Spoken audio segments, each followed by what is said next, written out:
పవన్ కళ్యాణ్ గారు పెట్టుకుందాం అనుకుందాం. ఓకే. ఈ పవన్ కళ్యాణ్ గారి జాతకం చూస్తే కుంభలగ్నం, మకర రాశి, శ్రవణ నక్షత్రం 1వ పాదంలో పుట్టాడండి. ఈయనకి శని మహాదశలో శని యొక్క అంతర్దశే జరుగుతూ ఉంది. మకర లగ్నానికి చతుర్థంలో లగ్నాధిపతి శనిలో శని వృషభంలో ఉన్నాడండి. వృషభంలో శని యోగిస్తాడు అని చెప్పచ్చు ఈయనకి. అలాగే ద్వితీయంలో గోచార రీత్యా ద్వితీయంలో ఉన్న శని అంతగా యోగించడు. అలాగే 3లో రాహు యోగిస్తాడు. చతుర్థ గురుడు యోగించడు. అష్టమంలో ఉన్న కేతువు కూడా యోగం లేదు. ఈయనకి ఒక రాహువే గోచార రీత్యా యోగిస్తున్నాడండి. అలాగే శనిలో శని మహాదశలో శని జరుగుతుంది. ఈయనకి కొంత అనుకూలం, షడ్బలాల్లో కూడా శని కొంచెం బలం కలిగి ఉండటం వల్ల ఈ శనిలో శని కొంత అనుకూలమైన ఫలితాలు ఇచ్చే అవకాశాలు కనపడుతున్నాయి జాతక రీత్యా. ఓకే. అది ఎందుకంటే మంత్రదాన్ని ఉపయోగించి చెప్పండి ఆంధ్రప్రదేశ్ ఎలక్షన్ పరిస్థితి ఏంటంటే. సరే, ఇప్పుడు కరెక్ట్గా అడిగారు కదా ఆంధ్రప్రదేశ్ ఎలక్షన్ గురించి. ఇప్పుడు మనం చెప్దాం. ఓకే.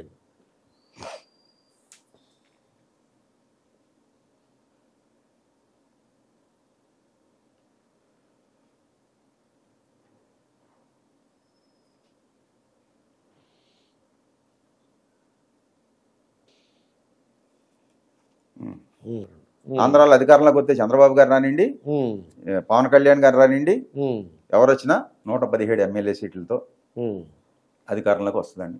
117 సీట్లతో అధికారంలో వచ్చే పార్టీకి. అలాగే ప్రతిపక్షంలో ఉండే పార్టీకి 58 ఎమ్మెల్యే సీట్లు వస్తుంది. సరిపోయింది కదండి 175.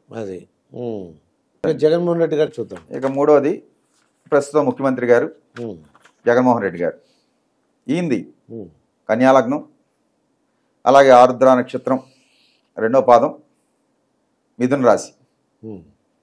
ఈ జగన్మోహన్ రెడ్డి గారికి ఎలక్షన్ జరిగే టయానికి లగ్నాధిపతి దశ బుధ మహాదశలో శుక్రుడి అంతర్దశ జరుగుతుందండి.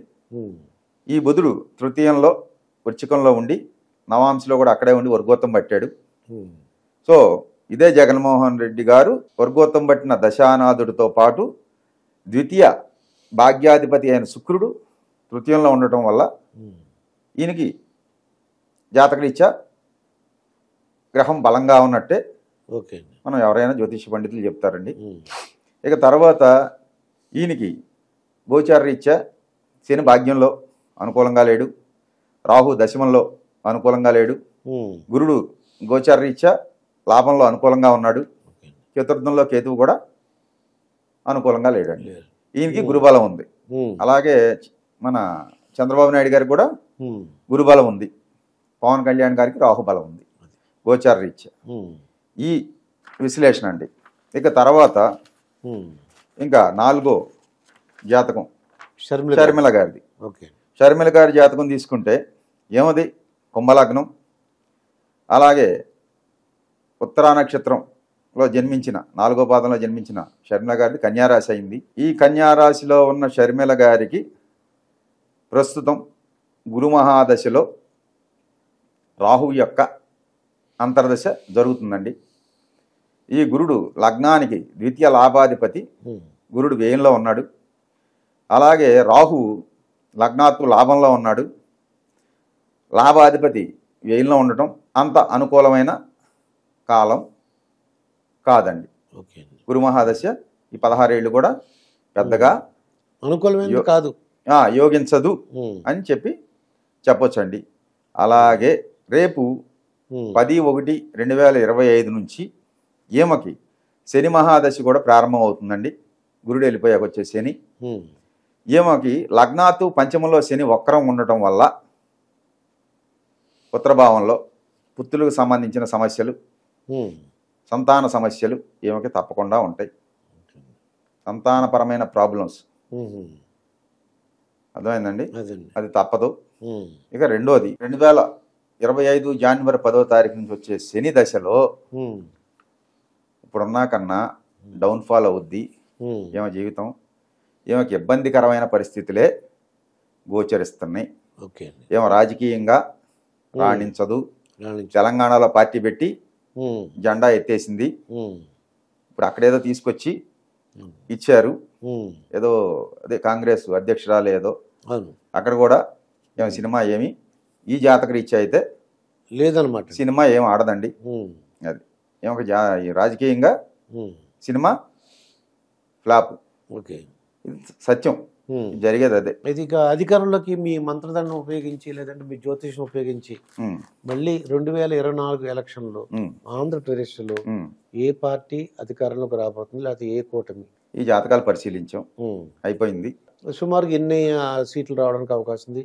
ఏ పార్టీకి అధికారంలోకి వస్తే ఎన్ని సీట్లు వస్తాయి? సరే, ఇక్కడ ఈ జాతకాల పరిశీలన అయిపోయింది. ఇక మన విశ్వంలో ఉన్న సైంటిఫిక్ అనుకోండి, కాసేపు ఆధ్యాత్మికం పక్కన పెట్టండి, ఒక సైన్స్ అనుకోండి. ఇప్పుడు మన సైన్స్లో ఉన్నాం, సైన్స్ యుగంలో ఉన్నాం. అదే సైన్స్. పూర్వం మంత్రదండం అంటే ఏదో జిఆర్ స్వామీజీ గారు కర్ర పెట్టుకుని ఒక పైన ఇది కట్టుకుని, లేకపోతే విఠలాచారి సినిమాలో రాజనాల ఏదో పట్టుకుని ఆ టైపు, ఇది కాదండి మనది. మనం ఇప్పుడు లౌకికంలో ఉన్నాం, మన సైన్స్లో ఉన్నాం కాబట్టి మనం సైంటిఫిక్ మెథడ్సే వాడుకుని కూడా విశ్వంలో ఉన్న శక్తి కనెక్ట్ అవ్వచ్చు.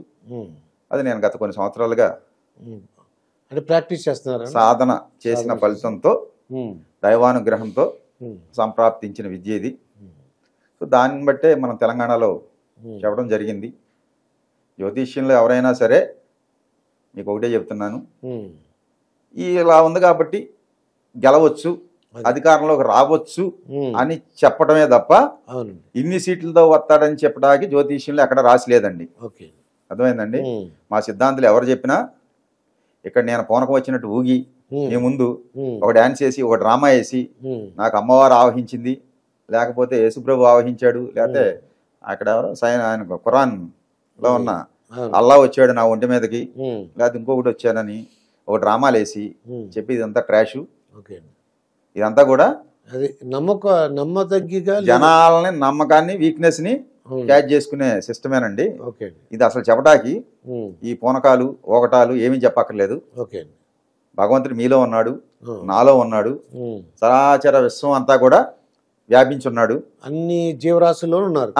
సమస్త జీవరాశుల్లో నేను లేని ప్లేస్ అంటూ లేదు, నేను లేని అణువే లేదు అన్నాడండి. అణువు నుంచి బ్రహ్మాండం వరకు కూడా నేనే వ్యాపించున్నానని చెప్పి భగవంతుడు చెప్పాడు. సో అసలు భగవంతుడు లేని ప్లేస్ లేదు. కనుక ఇక్కడ భగవంతుడితో మాట్లాడాలంటే పూనకాలు రావక్కర్లేదు, ఓగక్కర్లేదు, ఈ యాక్షన్లు అంతకన్నా చేయక్కర్లేదు.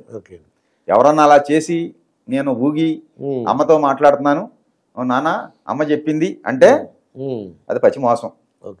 అర్థమైందండి? మీ పద్ధతి ఉపయోగించి చెప్పండి సార్. అది ఇక్కడ మీకు ఇంకో విషయం చెప్తున్నా అండి. ఒక డిసెంబర్ 20వ తారీఖున ఒక పెద్ద ఆయన రాజ్యసభ సభ్యులు ఆయన్ని కలుపుతాకి మేము వెళ్ళాం మామూలుగా. అది ఎవరు? తెలంగాణ రాజ్యసభ సభ్యులు హెటెరోడాక్స్ చైర్మన్ భారతసారెడ్డి గారిని. జనరల్గా వెళ్తే ఆయన కలవకపోతే ఏంటమ్మా అన్నాడు, మా ప్రగడారం అంటే ప్రగడారం అని మోహన్ రెడ్డిని కలువు అన్నాడు. కాదండి అంటే లోనాడు ఉన్నాడు కదా వాడిని కలువు అన్నారు. సరే కాదు సార్, నేను ఇలాగా జాతకాలు పట్టుకొచ్చాను మాట్లాడదామని, ఇక్కడ కేసీఆర్ గారిది సీఎం జగన్మోహన్ రెడ్డి గారి అంటే ఇప్పుడు శాస్త్రం గురించి చర్చించే టైం లేదమ్మా, ఎలక్షన్ హడావుడిలో ఉన్నాం, సో 3వ తారీఖు దాటాక మాట్లాడదాం, దీని గురించి పీస్ఫుల్గా ఉండాలి కదా అన్నారు.